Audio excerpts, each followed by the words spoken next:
The Stahl Provicom MT-336-S-TX is a complete operator interface with a fully programmable system used for remote control of various processes. This particular system is from a water treatment plant and is used in controlling a remote water operation within the facility, specifically to coagulate mixing systems.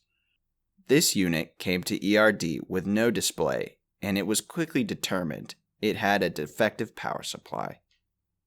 After repairing the main problem, ERD replaced the LCD as it was starting to fail, and the visible use was limited.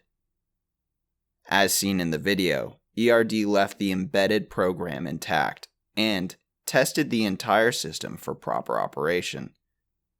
We also backed up the hard drive installed in the system, so, if needed, it would be available to our customer.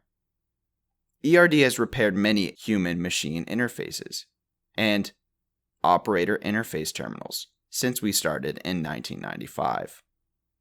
These come in two categories, the one above being the smarter version, as opposed to the dumb terminal. Thanks for checking out the video. Subscribe to ERD TV for more videos of our repairs.